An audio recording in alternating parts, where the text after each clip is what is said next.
Welcome back. It's the Movie Club with Friends, your favorite weekly movie talk show. Not a review. It's a talk show. It's a discussion. Anyways, we might be a little rusty. It's been 2 weeks since we recorded in between episodes.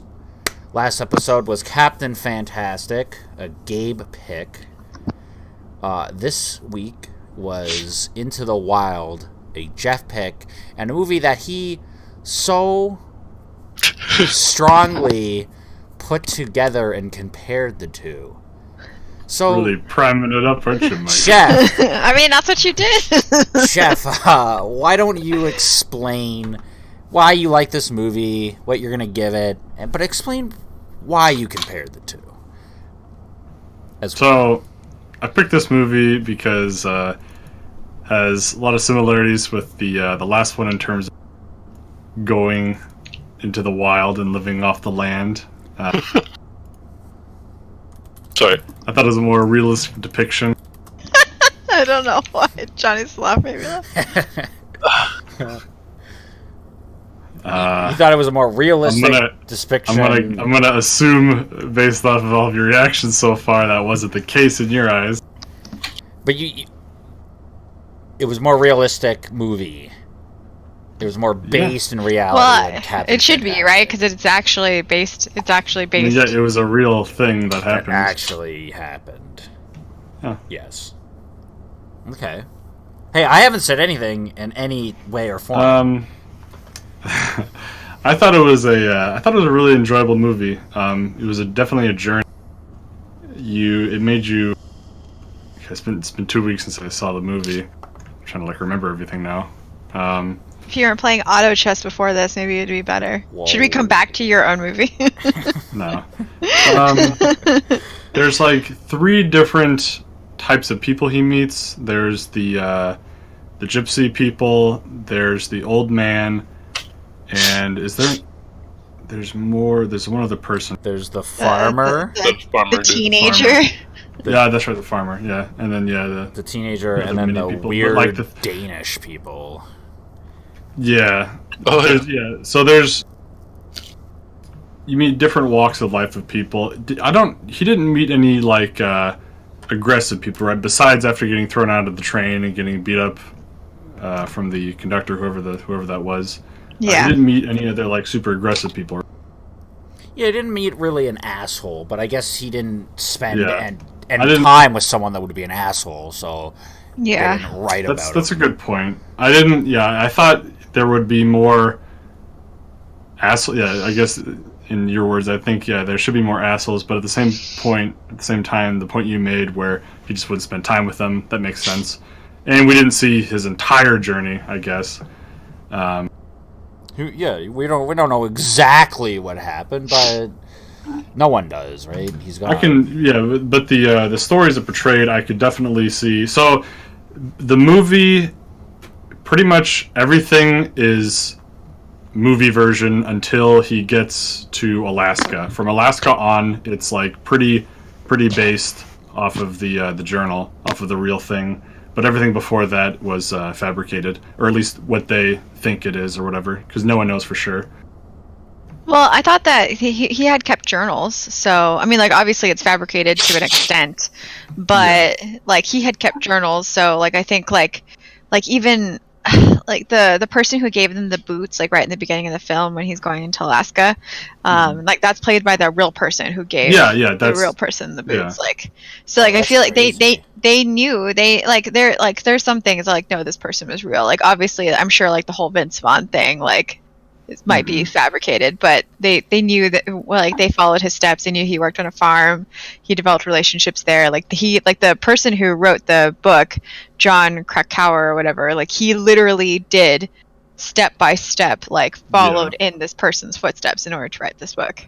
Yeah. So I'm just saying the movie takes a lot of liberties with Of a course. few different things. I mean, it's a movie. Yeah, it's a movie. And I think it did a really good job with taking those liberties, not taking it too far.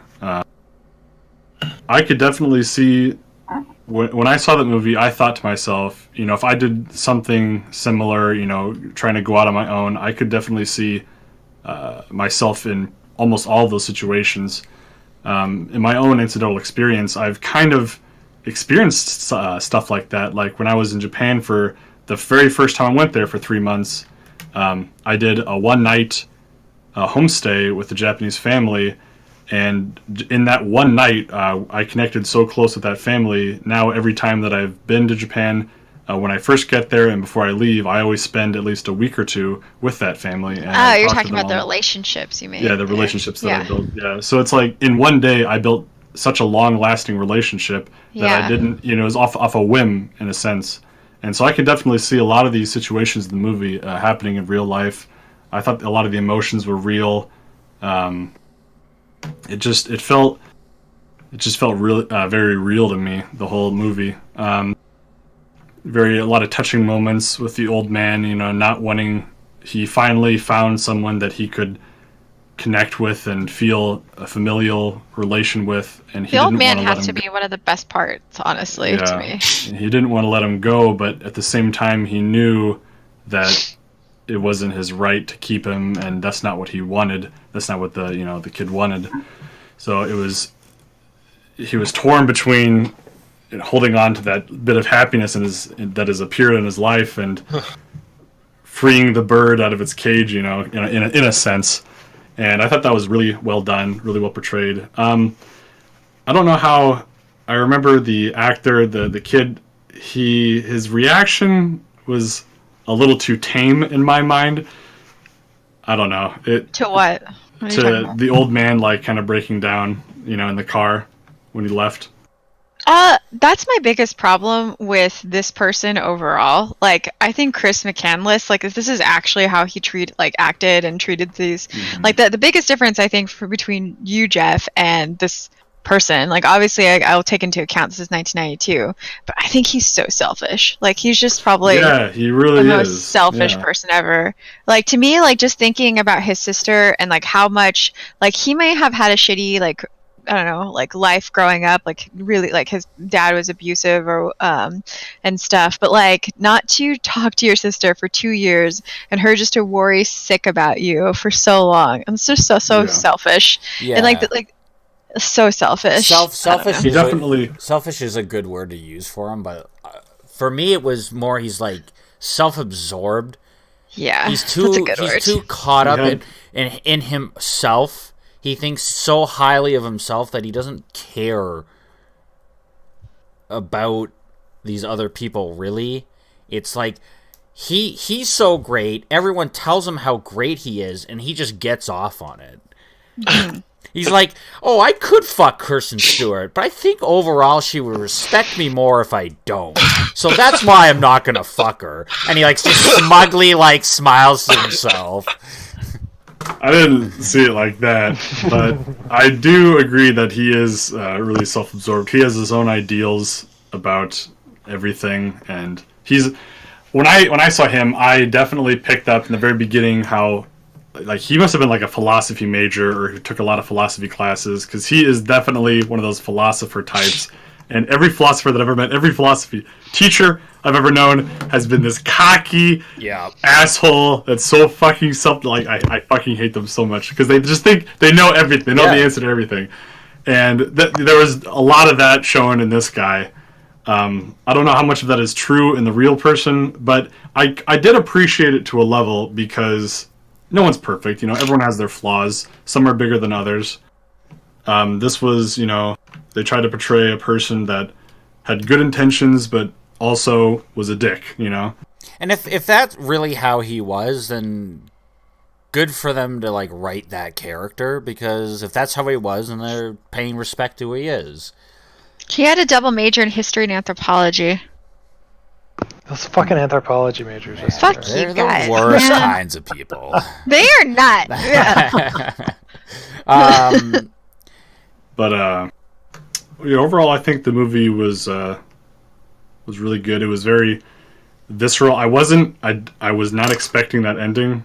I guess we're doing spoilers. I didn't think he was going to die like that. I was really surprised, especially when he tried to first cook the meat. like he didn't immediately remember that you had to like hide it or store it right away so the flies wouldn't get to it, and like he left it out for a day. I'm like, what? I was very confused. Like he just didn't remember that. Well, yeah, okay, Jeff, this is like, okay, I'm really glad you brought this up because I'm like waiting for you to say this because the biggest thing, the problem that you had with Captain Fantastic, you're like, it just didn't seem realistic. Like he didn't really like the way that they live their life outside, like outdoors and stuff. But and you're like, That's this movie not what doesn't. I Okay. said their like level of intelligence wasn't realistic. Oh yeah, but you also talked about like their what they did outside though, and you're like, this is more realistic with what they. I don't think I said.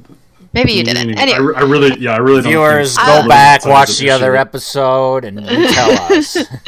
But because to me, if we're okay, even if we just talk about like the intelligence of like someone, because that's what you were saying in Captain Fantastic, like this person, Christopher McCandless or whatever he called himself, like Alexander Supertramp, like he is so unknowledgeable. Such a pretentious name too. And so unknowledgeable on living outdoors. Like that's the thing that makes me the most upset about this movie is that it like he doesn't know anything about living out in the wilderness. Like the fact that he's trying to get advice from someone on a farm. Yeah. But he doesn't even try it out himself a few times before going into somewhere that's, he can't get any help and assistance. Like try it out a few times. Like go with someone. Like let them teach you. The two characters are actually complete opposites. One is super knowledgeable about living outdoors, and the other one isn't. But that's part of who he is. Captain, So Captain Fantastic, he truly studied it. He practiced it. He mastered it. And then he took those kids out there. Chris read about these old writers talking about living out in the wilderness, when the world was very different when the world he was living in, and he just figured he fell in love with the idea and he just wanted to do it. He think he could just go do it. He didn't put in the effort to really learn how to do it.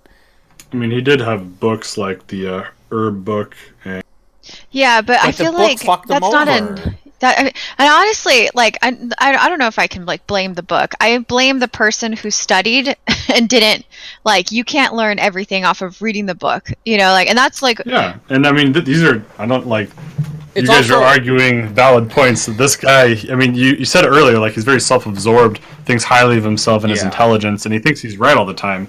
So if he thinks that way and he survived so far on his own for so long, he's probably thinking, if I have this book, I can probably just make do, and living out in the wilderness is, something that should be intuitive or whatever, He probably thought everything was intuitive to a level, and that through the advice he got from different people and, like, the books that he had that he could rely on, he'd be able to manage by himself.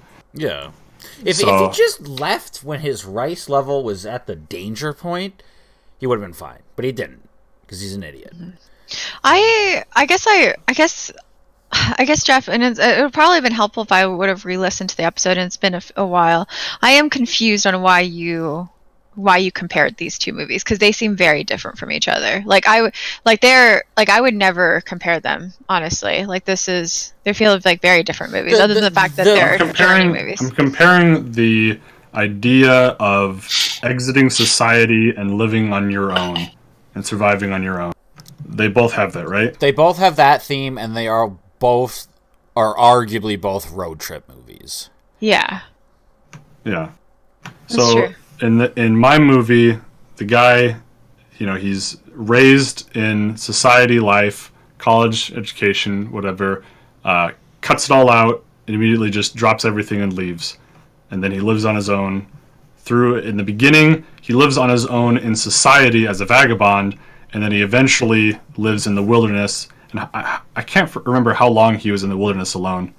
Was it like 8 months or 6 months or something? Or no, it was more than the rest of his years. life. But what was the length of time? Like, what was I the think actual? he beat 100 days. I don't remember exactly how long. We'll say 6 months. I think it was 4 months, right? Apparently he died day 108. I just saw this. Okay. 108 in the Alaskan place. Okay. Yeah, so he made it over 100 days. So, and then in your movie, it's about a guy. How was Captain Fantastic raised? Where was he raised? Just like normally, they never like brought that up. Yeah, talk about it. Okay, that's what I mean. Like that's why it's like a very different movie. Like this is like. Yeah. Anyway, so he started in the wilderness. The movie has him starting in the wilderness and then living like that with the kids. And yeah, I guess the comparisons would just be the differences between wilderness living and dropping everything, and yeah, I guess the dynamic between living off the land and living in a society, and how the two would, how you would go from one to the other. So I think your comparison is very fair, but when you boil them down, they're two completely different movies. They're about totally different things, and they actually go in.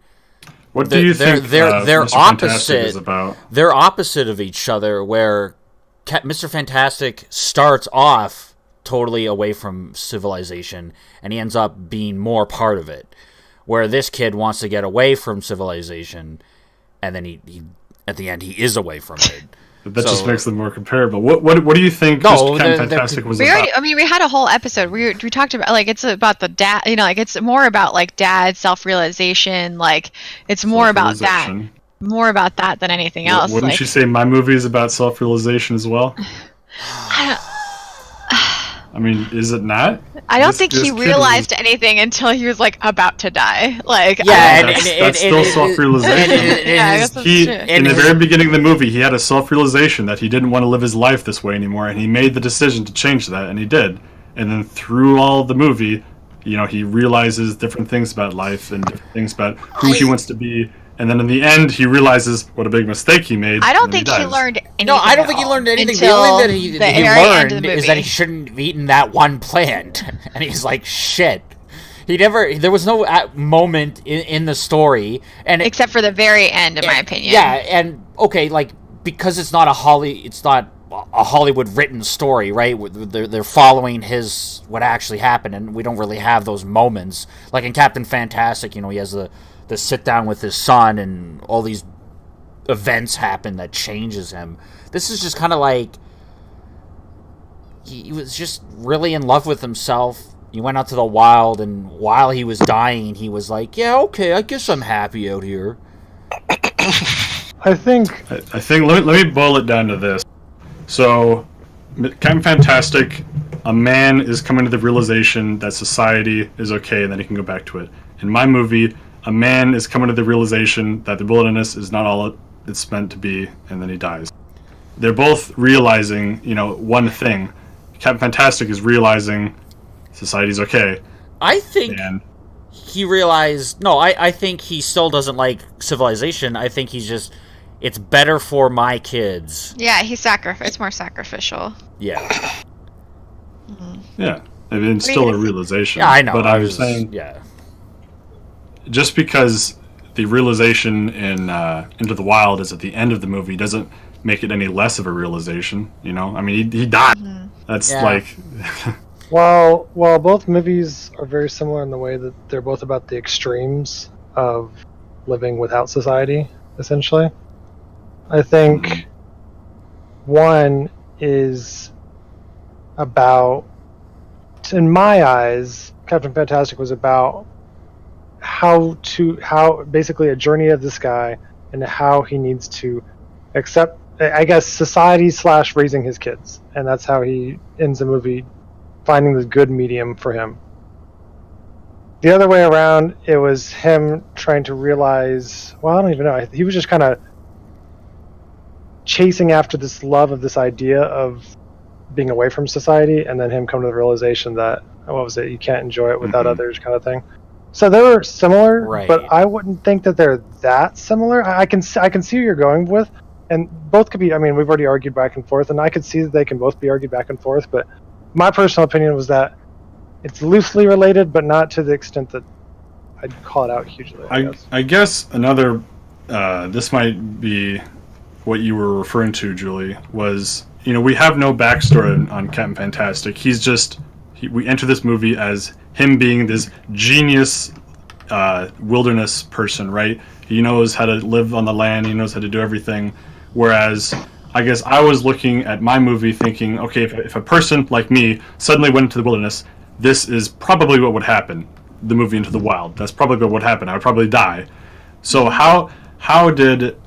so when I saw Captain Fantastic living in this like utopia of wilderness with his children, having an abundance of food, an abundance of everything, with all the shelter and whatnot. People do that, dude. Like that's why I'm like that's what I'm arguing about. The fact that you're saying it's not realistic because people do that. Like there are plenty like that. If you see like the Alaska, there we have whole shows about people living. That's the thing. We don't know how he did that. We just know that it was him and his wife, and then we have no backstory on him, and so that's what made it. This is a character development storyline discussion all over again. Jeff needs the background information, whereas other people can accept the background already happened. We don't need to know it. Mm-hmm. Yeah, we've had this discussion before. That's true. That's true.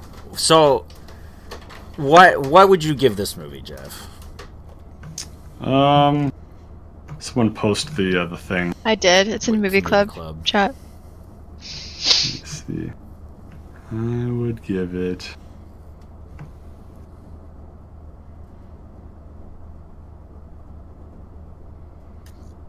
Yeah. A 9 out of 10 and a liked. Wow. Okay. Hey, you liked it. You liked it. Can't argue against that, right? Did you have anything really else to say, or can I talk? No, go ahead. Okay. So, yeah, I forgot to mention this in Captain Fantastic, but growing up, my dad lived out in the middle of nowhere, and he had this neighbor who had this little farm Did on his property. Have internet and electricity? Well, this was back in the day where we had dial-up, but there was a man who lived on this little farm he had on his property. That guy never went to town. I don't think he owned a vehicle. He just lived in his old shitty farmhouse, and I'm pretty sure he just lived off the land. And this guy was crazy. Like, my dad, we would come get eggs from him, and it would be an hour conversation because he just wouldn't stop talking.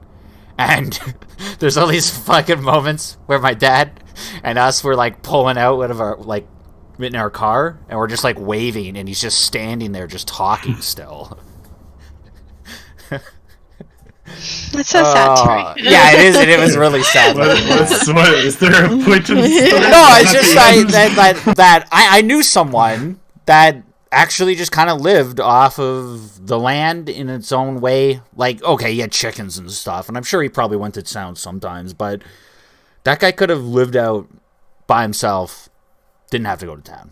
Yeah, my dad had a friend too. He passed away now, but he lived in what my dad called a little ranchito, which was just like a little tiny little ranch in like super like essentially it was like in the middle. I remember I drove there like twice with my dad to go see him, and it took us an hour, and there was no roads leading up to his house. Like it was literally in the middle of the desert, and he lived out there. He didn't have he didn't have electricity, he didn't have running water, but he managed to survive he lived his whole life, the last 20 years of his life out there in the desert. It's crazy. And that's why I'm when people really when they do their research and know how to survive in the area that you're in, you're able to do it. You know what I mean? Yeah. That's how we're here in the Southwest right now. That he shouldn't be able to do what he did.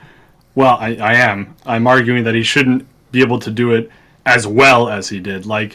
It's a fucking utopia that he was living in. He had such an abundance of stuff. You guys are saying how the people but it was that you knew barely lived off of whatever, But also, but in Captain Fantastic, they did go to town. They made money off of stuff that they did with building.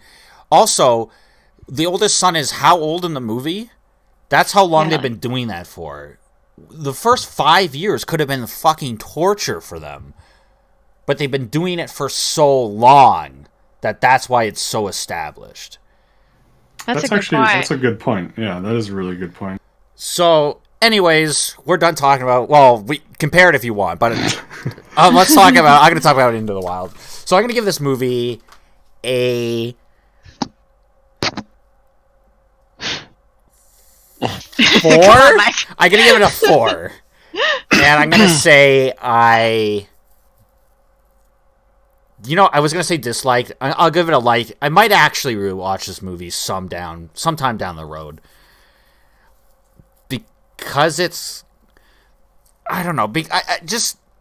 I didn't like this movie, but I kind of liked it. And I know that's really fucking stupid to say, but... I get it. I mean, if it wasn't based on a real happening, then I don't know if I would like it as much. Exactly, yeah. It just... The fact that he was... So, what made me go from giving it like a 3 when I was watching it... Did you hate the movie, or did you hate the guy?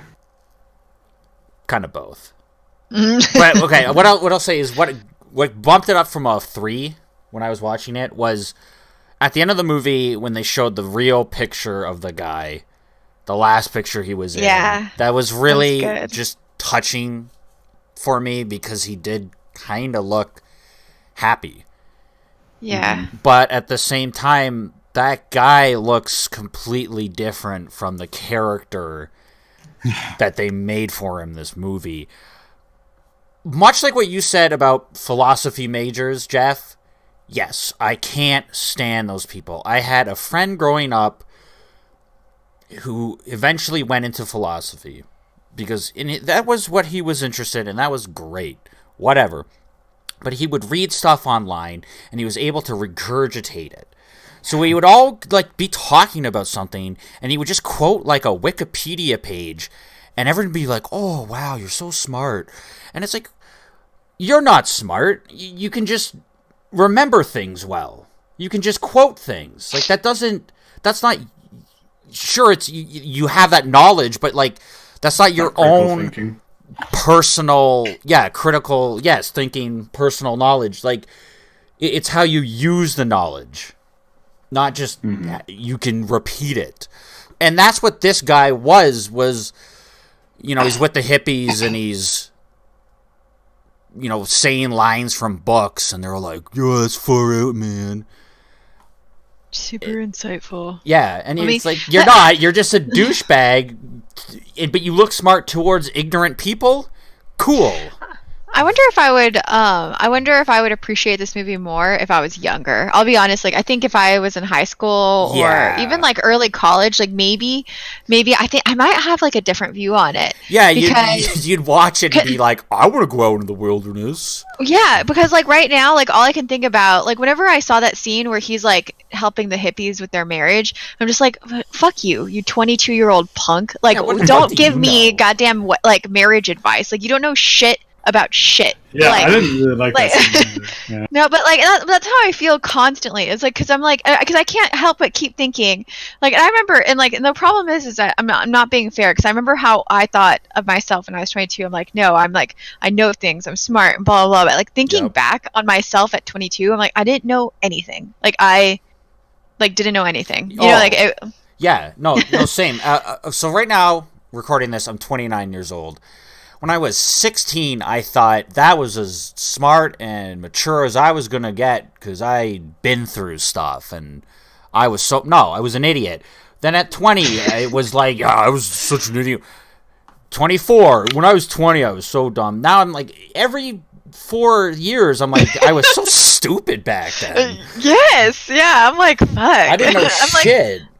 But thank God for that. That means progression. So I think that's why I have a hard time with this movie because I'm just you're 22 years old. You don't know anything. Yeah, I also the main problem with this movie, and why mainly I didn't like it, is I don't like these kinds of movies where the main character is the greatest guy ever and everyone loves him, and the hippie woman was like, "You're my son. You remind me of him," and then the old man is like, "I want to adopt you," and old. That's so sad. It is sad, but old people crying is such just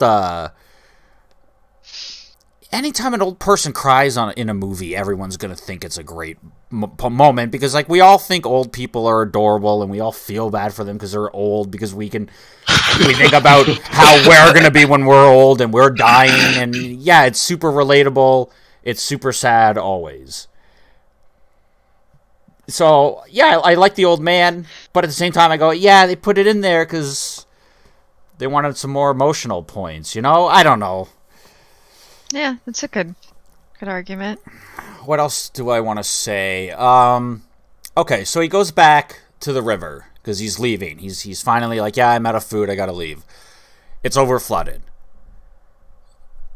I wish they kind of just showed him trying to find another way around this river. Like, I'm sure there are points in this river that are more shallow, less wide, less rapid. Maybe someone's built a bridge or a makeshift bridge. But he just sees the hat. He goes, well, I can't cross. And he just goes back. No, like spend the days to, like, travel up the river. If you're going to die out here, at least try to get across the river back to society. You know you have to cross the river. You can plan it out. You can keep track. If you knew how to use a map and a compass, you could go up the river. You could get back to... But he doesn't know. He doesn't know. He didn't have a compass, did he? I never saw one. He didn't even have a fucking map. He's an idiot. I mean, at this point... I feel like that's not, like, counting the movie. That's like... I don't think... No. I mean, at this point, you're just calling a dead guy an idiot, because everything after the I last forgot about was that. actually... Sorry. Yeah, there's a ramble. So the last thing I want to say is I was kind of shocked when in his dying moments he realized that, like, he realized that what made him happy was the people in his life. So he was unhappy at home, and he left home, and, you know, he was happy with the hippies. He was happy with the old man, but he just kind of felt in his head, in his mind, or his heart, that he still wanted to go out to the wild because he figured that would make him happy. And I think probably it did for a bit. But yeah, as he was dying, he's like, okay, no, it was the people that I met. Like, I should probably have just stopped talking to my family and, you know, met other new people, and maybe I'd be happy. I honestly think that the movie, not in its... I don't think this is entirely, but I think everything in the movie was just kind of a build-up, kind of just making time, I guess, filling time until almost that, like, the very end scene, like his final realizations, like his final notes, the 108 days, you know, his pure thoughts and emotions on the paper. I think the movie was just leading up to telling that story in my mind, and then the realizations that he, you know, felt in the very end. Like, I think that's truly what this movie is about. Yeah. The movie was about his experiences with the people he connected with. I mean, that's true. I'm not discounting it, but what I'm saying is that the movie's focus, the movie's point, I guess, is the 108 days, like when he's in Alaska alone, and the journal therefrom. Yeah. I think that's pretty much all I had to say. So let's hear from Julie. Hello. I've said a lot, so I'm sorry. It's been 45 minutes since we talked, so... I know. I've said a lot. Shit. I don't have a lot more to say because I think you guys have already gotten a good sense of you know, like, how I feel and, like, my issues on this movie. I think overall, like, my biggest problem with this movie is that it romanticizes doing something that I find very dumb. Like, and, like, because one of the things, like, for me, like, I think one of the, like, if I were to say, if I'm watching, like, a nature documentary, or if I'm watching someone, I prefer to watch things like Survivor Man, like, someone who's really experienced and, like, knows how to live out there, than, like, watching, like, someone who doesn't know shit romanticizes it? Yeah, for sure. Definitely romanticizes it. It romanticizes, like, going out and finding someone. Well, okay, so I think I had this whole conversation. It's funny, like with some of my coworkers in DC, because I'd watched the movie the day before I went, and they were like, "No, I've heard about this guy. Like, he's really, yeah. Like, I think it, you know." And a lot of them were like saying, like, "This is so beautiful. Like that he wanted to go find himself and like really connect with nature." And like they were saying all those things like really positively. And I get that. I get wanting to connect with nature, getting out of the norm of society. I just think that if you do that, you want to be really prepared. Like that's like like for me, I'm like, you want to be really prepared. You want to be studious. You want to know what you're doing. And I feel like this movie romanticizes someone just going out and trying something and doesn't really know anything and didn't do enough research to make sure that he was going to survive, which is really like, it's not funny, but like since this movie's come out, there's been a number of fans of the book who have done the exact same trek as Christopher McCandless and have died. Like it's the Fight Club problem where people kind of miss the point of the movie. Yes, exactly. Yeah. That's like, and I think like honestly, I mean, I feel like we're all a group of really intelligent people. So and obviously none of us are deciding to go out there and do that. Like I have an existential crisis probably like on the daily, but I'm not going to go and fucking like live in the goddamn wild. And I was part of a Fight Club in high school though. Jesus Christ. Anyway, yeah, like so, like there's so in 2010 there was a 29-year-old like Claire who tried to cross the exact same river, lost their footing, was pulled through the current and died. And there was another person where like this man, 20 something years old, and found his dead body later, and then another like literally 19-year-old went missing again in 2013. There's so many of them, and if anything, the problem with this movie is that the movie made the book more popular, and it's like been since this movie's come out that more people have died because like I think they completely missed the point of the movie, which is unfortunate. Yeah, but that's how can you, if they miss the point, how can you ding the book or the movie for that then? If the people are dying for missing the point. So I'm not dinging the book, I'm dinging the movie, because Christopher McCandless' last note was, save my, SOS, I need your help, I am injured, near death, and too weak to hike out of here. I am alone, this is no joke. In the name of God, please remain to save me. I am out collecting berries close by and shall return this evening. Thank you, Chris McCandless. And then August, ? Like that's what... Like that's the ending note that the movie should have ended with, because that is literally the last note that he had. I really feel like so the note that they had as being the last in the movie was something he legitimately wrote, but it was like, I don't know, like 2 or 3 weeks or whatever. It wasn't the last. Happiness and living. Yeah. No, exactly, which is good. They should have had him do his little speech, showed the picture of him, and then right after showing like the handwritten note. Or just what he had written. No, because I think like if you see that desperation of someone, like if they were to put that in the movie, like, help me, I am injured, near death, and too weak. Please, God, save me. Yeah. Like that is a way. Like, I don't. No, he think so. He didn't. Yeah, I'm pretty sure it was in the movie. in the trivia it says no. This is the actual note that they put, not the note that they have in the movie. Not in the very end, but I'm pretty positive that was like earlier in the 108 days. Like at some point they have that where he is requesting for his life. I think you're both right though. Like, but I mean that's a really good point. They should have been more clear with hey, don't fucking do this. This guy died. Yeah. Like, this was extremely dangerous. Like, don't do this. And, like, the fact that people have died because of the romanticization of this is really sad to me and unfortunate. Anyway, I think, and, like, I like the main character. I feel like I like the people that he met along the way. I think, like, overall, like, the Journey movie, it was fine. Like, I like, if anything, like, I like the secondary characters a lot more than the actual main character that they had in here. Overall, I'd probably give it like a 5. Like, it was okay. I disliked it. But it was okay. Like, overall, it was okay. That's all I have to say. To rebuke your point, the point of the movie, in the ending was, him talking about how true happiness comes from, those that people that meet, whatever, relationships like that that in itself is kind of a don't go out and live alone in the forest, because the real happiness Jeff. is. But it's like I said, the Fight Club problem, where it wasn't obvious enough to the audience, and thus some people just missed it. Especially obvious young audience. Young obvious audience. point, though, was said earlier in the movie. I'm almost positive, but if I'm wrong, then I will. But even if it's said earlier in the movie, it's the last I think even if it was if it was the last thing said, I think people would still go out and die.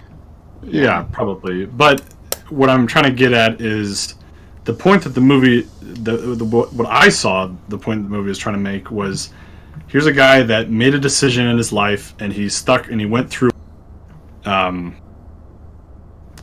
then through that decision, he did all these different things and whatnot, and then he realized that what he thought was going to bring him true happiness wasn't the case, obviously, and he wished to return to the relationships that he had now realized gave him true happiness. And to me, that was what resonated with me the most.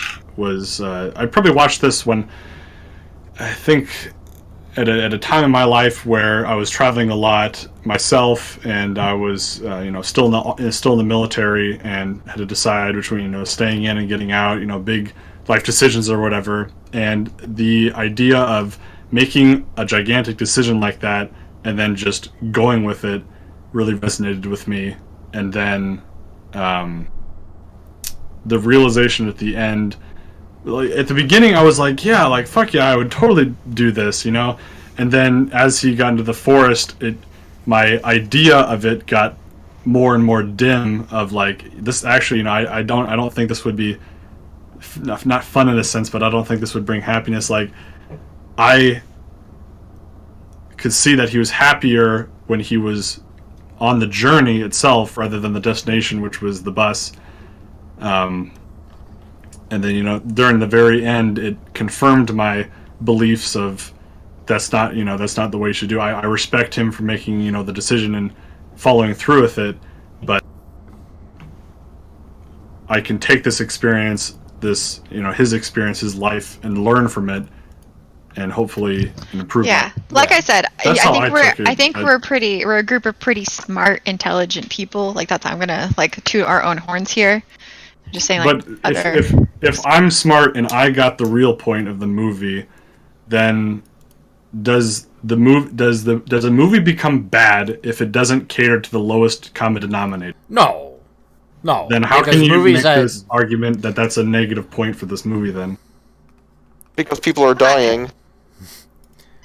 Yeah, I more so said it that they could. The lowest common denominator is going to die because they don't get the point of the movie. We have problems. Okay. But that's just the nature of this movie about living in the wilderness, though. But then you shouldn't make the movie. Yeah, they could have made a different impression if they would have had a different ending scene, I think. I think this just comes down to different values in movies. What people are looking for, or how you rate them, right? Jeff's focusing on different things. Julie's focusing on other things. Right?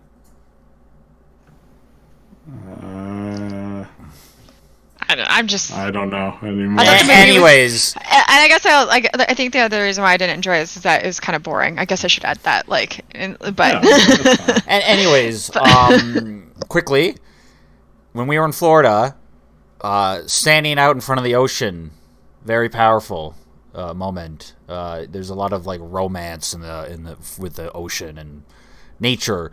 Being out under the stars.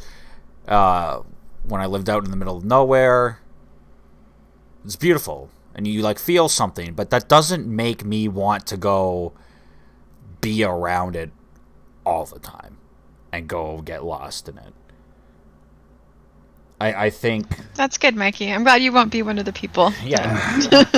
I'm just saying, I understand the love for nature and wanting to be around it, but it's not something I could do.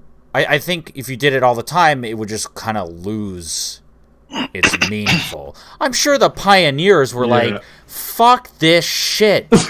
I am tired of these bears and these berries and shit. Like, I want fucking McDonald's invented already. Anyways, part of the movie was balance. Let's hear from Gabe. Thank you. You're welcome, my friend. So, given that this movie's been dissected 12 times already, I will just state that I'll give it a 5 out of 10 disliked, with disliked meaning wasn't the worst movie, but wouldn't see again, which is what we have the definition as. I just feel like saying disliked makes it sound worse than what we actually have the definition as. Yes. And my few points, really quick, like Julie, I thought it was generally a boring movie. It was kind of long and drawn out in some areas of it. The best scenes were at the very end, where he's at the bus. The scene with the grandpa was pretty sad, as most old people crying moments are. And I generally did not like the guy because, we've already talked about it. He just seemed a little overly selfish, kind of. He just rubbed me the wrong way the whole time. His disposition towards others, even though he was helpful in some ways, it was just like he's like, "Oh, I'm great," kind of thing. We talked about it, but that's essentially kind of what I thought of the movie. I'll end it there. Okay. His like little smug grin, and he would say something, and like people would be like, "Yeah, you're so right."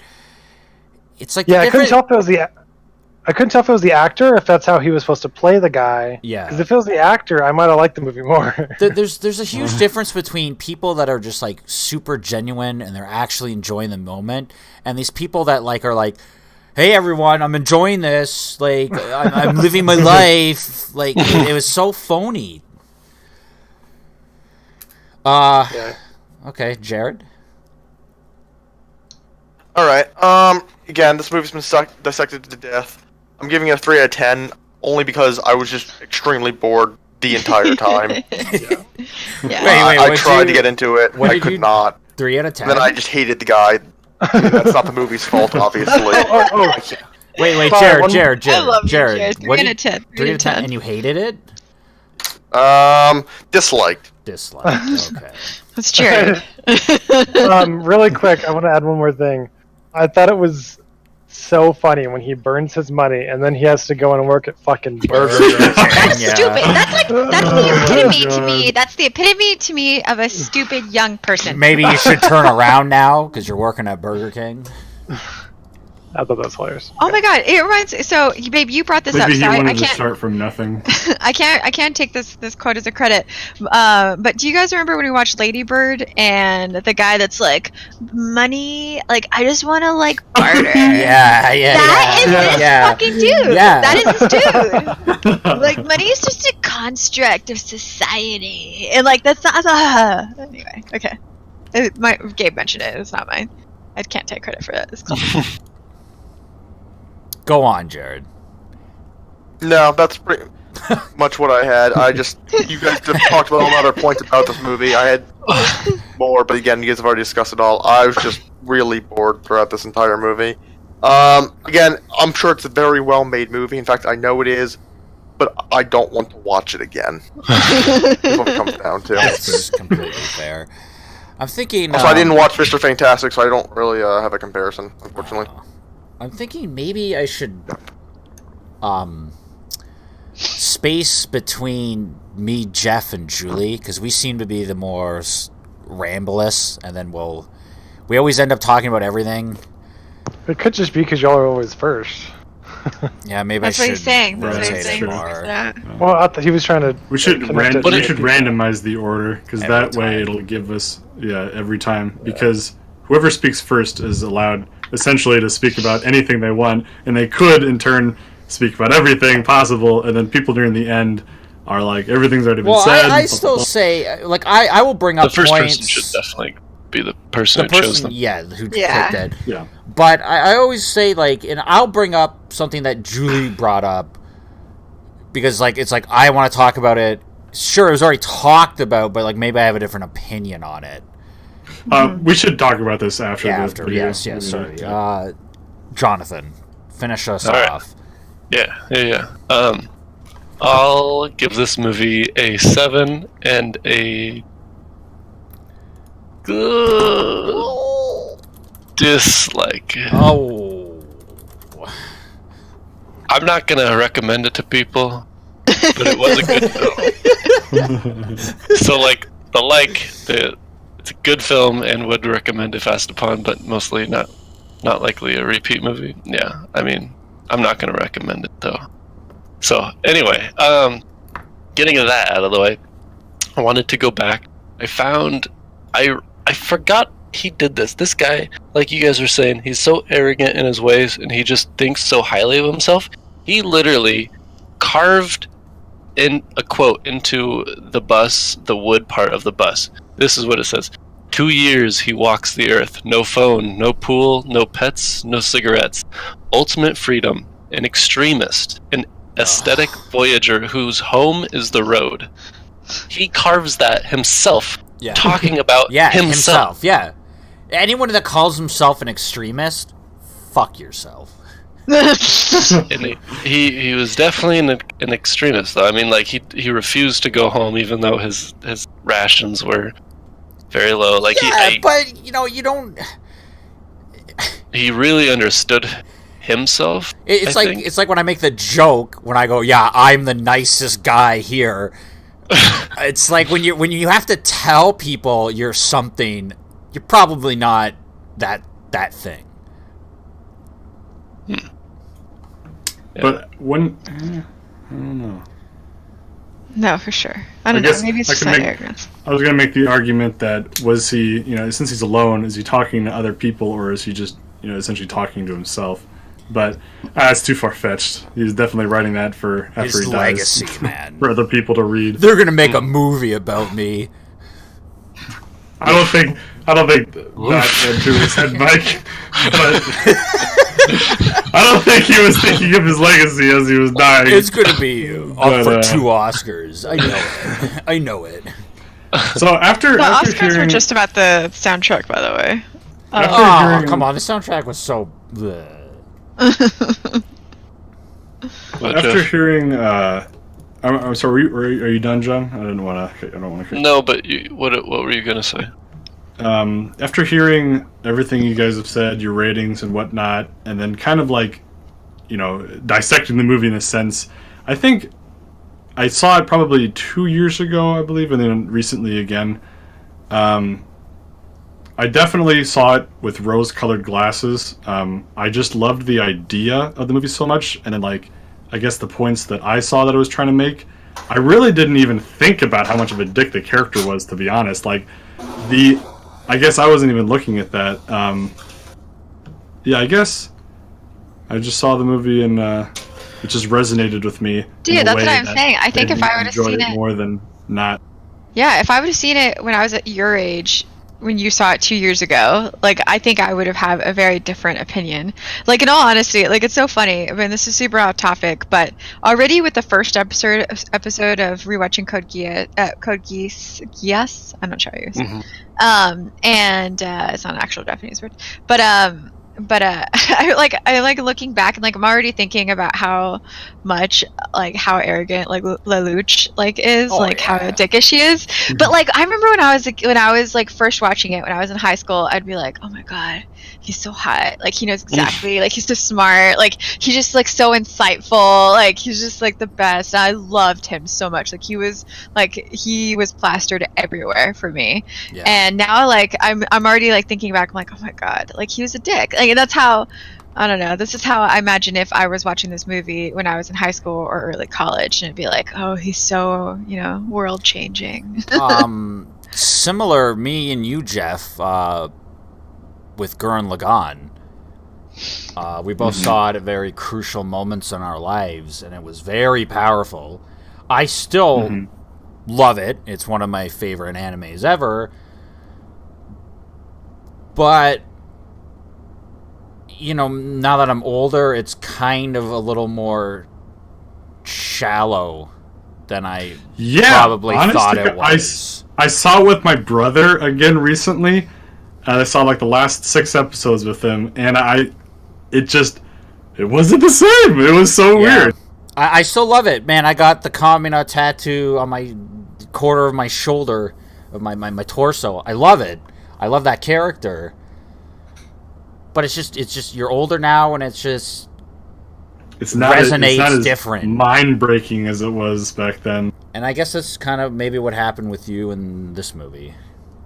Yep, that must be the case. I mean, the character, the actor, it doesn't even like register with me. It's just the idea and the topics that it was going into of going out on your own, and then just living vicariously through your life or whatever, on the road, meeting new people, adventuring, stuff like that. I guess I just fell in love with that idea, and I related it to my life, with the Japanese mom, whatever, stuff like that. Making long-lasting, meaningful, adventurous relationships with people, and I guess that just really resonated with me around the same time that I was doing it, and that's why I liked it so much. Okay. But yeah, I wonder how I would see this movie in a couple of years. Okay. I'm sorry, John. Yeah, John. No, yeah. I mean, you brought up good points. I think the last thing that I really kind of wanted to touch on, I saw 2 more quotes, or like looking back at like the things that Alex talks about throughout the movie. One of the things that he was talking to the grandpa about, he says, you're wrong if you think that the joy of life comes principally from the joy of human relationships. And then he completely changes his wording around at the very end whenever he writes, happiness is only real when shared. Like, at the very end, right before he dies, like his life completely changes, and he reflects back on all of these connections he made with people, and it's just like, I think that was the purpose of this movie, was to really show that, I mean, you're not supposed to go about this life alone. There's obviously more enjoyment when there's multiple people involved, and I mean, you progress more as humans when there's multiple. So I think, I don't know, he just, he's 22. We said this before. He's young. It's just, he's arrogant. He's dumb. He doesn't understand the world yet, and he thinks he does. So, before like dissecting this movie, I was just trying to enjoy it, and I really did enjoy it. And I think maybe my rating for this movie would have been a lot higher before actually like getting into this discussion and like researching a little bit more on my own after the movie, and kind of like realizing how much he was pretty arrogant. Yeah, honestly, after hearing all this, I want to change my score, but I'll keep it the pre-discussion. Yeah, because you guys did change my mind at a lot of different points and made a lot of great arguments as well. Okay. Beautifully done movie, but yeah. So, next pick is Jonathan. Johnny! Right? Alright. Yes. What's it gonna be? Okay, guys. My movie pick for next week is called Prisoners. It's a 2013 movie with Jake Gyllenhaal and Hugh Jackman. It's a Hugh Jackman movie I haven't actually you're seen. in love with Jake Gyllenhaal. Oh god, I hate Jake Gyllenhaal. But you Why? love Hugh Jackman. He's so hot. What? What? I can't Jake believe you said that. Jake I don't know Gyllenhaal is anything. hot. It's not hot. What's happening? How is he not? What are you talking about? Hugh His face Jackman is perfectly hot. Oh my god, Jackman is hot. John. Hugh Jackman is hot. Back me up here, John. Watch him in Velvet Chainsaw, guys. Yeah. Holy cow. Yeah. What the Velvet fuck? Chainsaw looks like a weird. I wouldn't say that Don't Jake watch it. Gyllenhaal is ugly. I just Google image searched him. He's okay, but Hugh Jackman's Hugh Jackman, dude. He's Yeah. Wolverine. And, Hugh Jackman, you're like, yeah. I don't. you know, I think babies. part of the reason why I don't attractively, obviously I'm straight, but Jake Gyllenhaal, his voice, Obviously. his voice I cannot handle. Oh, I don't even know what he sounds like. sorry, Gabe. No, I'll be fine. I'll be fine. I just wanted to really express my love for Hugh Jackman. Really. Gay just doesn't. I mean, I'm not. Dude, Hugh Jackman's hot Jackman- too. I'm not Hugh saying Jackman- he's not. one is obviously hotter than the other. Hugh Jackman is jeez. Wolverine, who also and he starred in Logan, which is like a 10 out of 10 Oh, banger. dude. Who are you trying to I tell this think to? I think Jake Gyllenhaal is hotter than Hugh Jackman. What? Oh, You Look at their eyes. Look at the lying. difference in their eyes. They're okay. different levels of hotness, but they're both hot. Anyways, we can talk about who's hotter or not in the next episode. This looks really. I've been wanting to see this movie because it has, well, for one, Hugh Jackman and Viola Davis. I think the only reason I didn't, and Paul Dano. I love Paul Dano. I don't know. Dano. I love Paul Dano. I think the reason why I didn't watch it is because I really don't care for Jake Gyllenhaal. Jesus. Ah, All right, anyways, But it's okay. This is good. This is good. You're making us watch it. watch Prisoners, like, comment, subscribe, share. Comment. Yeah, you can't talk. We all know this, Julathan. Comment. Julathan. That's if she was born a man. Anyways, say bye, everyone. Bye. goodbye. But Bye. Wait, that's